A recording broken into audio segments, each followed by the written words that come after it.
आज की दुनिया सिर्फ जमीन पर नहीं बदल रही, आसमान और स्पेस तक पहुंच चुकी है। आज जियोपॉलिटिक्स का मतलब है स्पेस, डिफेंस और स्ट्रेटजी को समझना, क्योंकि यहीं से भविष्य की दिशा तय होती है। आर के न्यूज अफेयर्स इन मुद्दों को मुश्किल शब्दों में नहीं, सरल भाषा में समझाता है कि क्या हो रहा है, क्यों हो रहा है और भारत के लिए इसका क्या मतलब है। तो आप जुड़े रहिए आर के न्यूज अफेयर्स से। जब ट्रंप के टैरिफ बम से दुनिया थर्रा रही थी, उसी वक्त भारत ने ऐसा दांव चला है जिसने वाशिंगटन की नींद उड़ा दी है और बीजिंग के पसीने भी छुड़ा दिए। 26 जनवरी को राजपथ पर सिर्फ परेड नहीं बल्कि नई विश्व व्यवस्था की झलक दिखेगी। 27 देशों वाला यूरोप अब भारत की सड़कों पर व्यापार करने को तैयार है। डॉलर की बादशाहत पर सवाल खड़े हैं और नई दिल्ली ग्लोबल पावर का केंद्र बन चुकी है। यह सिर्फ एक डील नहीं, यह इतिहास का टर्निंग पॉइंट है, जहां भारत ने दुनिया को बता दिया कि अब खेल उसी के मैदान में होगा। ट्रंप के टैरिफ बम से जहां पूरी दुनिया की नींव हिल रही है, वहीं भारत ने यूरोप के साथ मिलकर ऐसी लकीर खींच दी है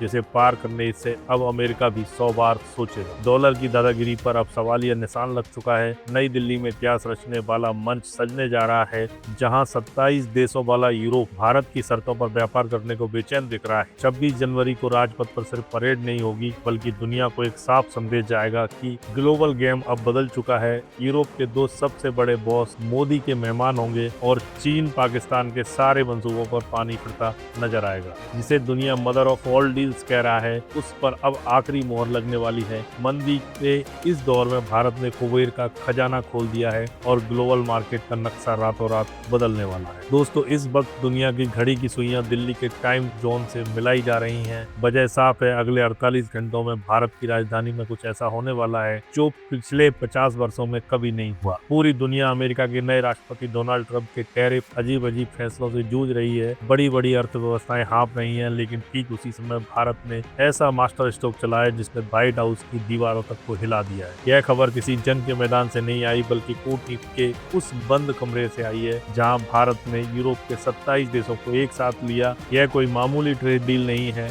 बल्कि पश्चिमी दुनिया का भारत के सामने झुकना है। कभी जिन ताकतों ने हम पर राज किया था, आज वह अपनी डूबती अर्थव्यवस्था को बचाने के लिए भारत की ओर देख रही है। 26 जनवरी की परेड तो बस एक झलक है, असली खेल तो 27 जनवरी को होगा, जब भारत और यूरोप उस दस्तावेज पर दस्तखत करेंगे जिसे दुनिया मदर ऑफ ऑल डील्स कह रही है। इस डील में ऐसा क्या है कि चीन के माथे पर पसीना आ गया? अमेरिका की धमकियों को नजरअंदाज कर यूरोप के दिग्गज नेता गणतंत्र दिवस पर भारत क्यों आ रहे हैं? विदेश मंत्री एस जयशंकर ने 27 राजदूतों के साथ मीटिंग में ऐसा क्या कह दिया कि ब्रुसेल्स से लेकर वॉशिंगटन तक खलबली मच गई? क्या भारत अब अमेरिका और चीन के बाद दुनिया का तीसरा ध्रुव बनने जा रहा है? और सबसे बड़ा सवाल, क्या यह डील भारत को दुनिया का मैन्युफैक्चरिंग किंग बना देगा? इन सारे सवालों के जवाब और तब इस ऐतिहासिक घटनाक्रम की हर इनसाइड डिटेल हम आपको इस वीडियो में बताएंगे। तो बने रहिए हमारे साथ और इस गेम चेंजर खबर पर अपनी राय कमेंट में जरूर लिखिए, क्योंकि जो हो रहा है वो सिर्फ डील नहीं, नई दुनिया की शुरुआत है। ट्रंप को लगा था कि टैरिफ की मार से वह भारत और यूरोप दोनों को घुटने पर ला देंगे, लेकिन हुआ ठीक उल्टा। भारत और यूरोप ने हाथ मिलाकर इतना बड़ा और मजबूत बाजार खड़ा कर दिया कि ट्रंप के टैरिफ वहां पहुंचते ही बेअसर हो गए। जयशंकर की मीटिंग सिर्फ व्यापार तक सीमित नहीं थी, इसमें समुद्री डकैती और सुरक्षा साझेदारी पर भी खुलकर बात हुई।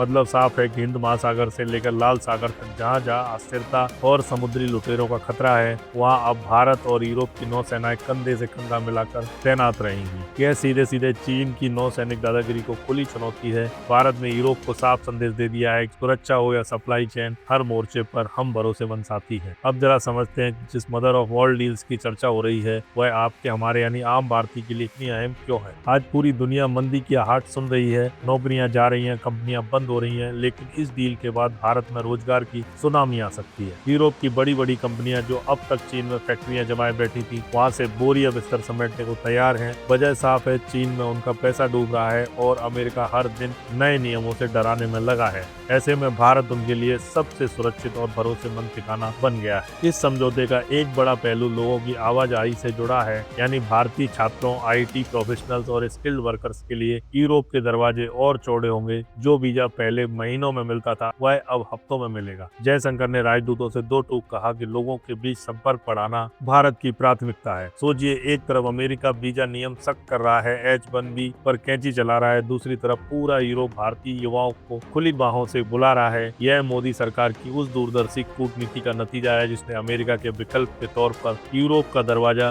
पूरी तरह से खोल दिया है। यह साझेदारी सिर्फ व्यापार की नहीं बल्कि वैश्विक स्थिरता की है। जब दुनिया रूस यूक्रेन युद्ध, गाजा संकट और ऊर्जा सुरक्षा से जूझ रही है, तब भारत एक शांति दूत और स्थिरता के स्तंभ के रूप में उभरा है। यूरोप को भी अब सब समझ आ गया है कि अगर उसे अपनी ऊर्जा जरूरतें, सप्लाई चेन और भविष्य सुरक्षित रखना है तो भारत की भूमिका को स्वीकारना ही होगा। यूरोपीय संघ के राजदूत हर्वे डेल्फिन ने मीटिंग के बाद बातचीत को बेहद सकारात्मक बताया और कूटनीति की भाषा में इसका मतलब होता है कि डील लगभग तय है। यह भारत की बढ़ती साख का सबूत है। अब हम दुनिया से मदद नहीं मांगते बल्कि समाधान देते, चाहे कोरोना वैक्सीन हो या वैश्विक मंदी से निकलने का रास्ता। अब जरा सोचिए कि इस खबर से वॉशिंगटन और बीजिंग में क्या हलचल मची होगी। ट्रम्प खुद को टैरिफ किंग समझ बैठे थे। उन्हें लगा था कि भारत दबाव में आ जाएगा, लेकिन भारत ने पहले ब्राजील जैसे देशों के साथ और अब यूरोप के साथ मिलकर अपना अलग रास्ता बना लिया। यह अमेरिका के एक ध्रुवी यानी कि यूनिपोलर वर्चस्व को सीधी चुनौती है। अगर भारत और यूरोप दुनिया के सबसे बड़े लोकतंत्र और बाजार एक हो जाते हैं तो अमेरिकी प्रतिबंधों की धार खुद ब खुद कुंद हो जाएगी। और चीन तो पहले ही अपनी लड़खड़ाती अर्थव्यवस्था से परेशान है। यूरोप उसका सबसे बड़ा ग्राहक था।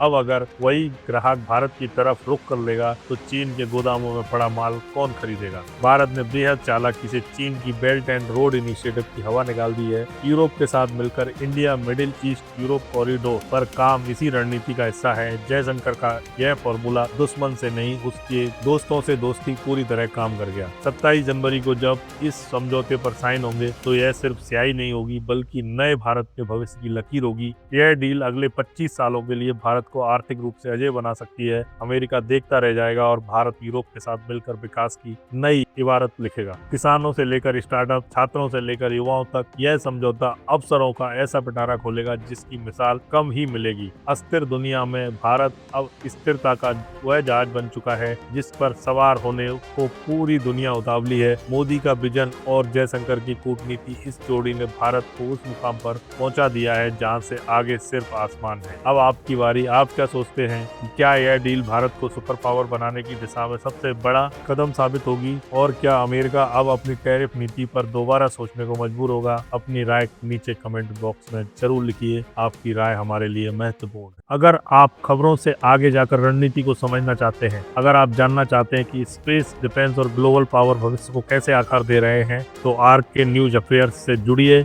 इस वीडियो को लाइक कीजिए, चैनल को सब्सक्राइब कीजिए और बेल नोटिफिकेशन ऑन रखिए, क्योंकि यहाँ शोर नहीं, स्पष्ट सोच मिलती है। आपका एक सपोर्ट हमें वह आजादी देता है जहाँ विश्लेषण डेटा से चलता है, डर से नहीं। आरके न्यूज अफेयर मतलब where strategy meets reality. Thank you दोस्तों।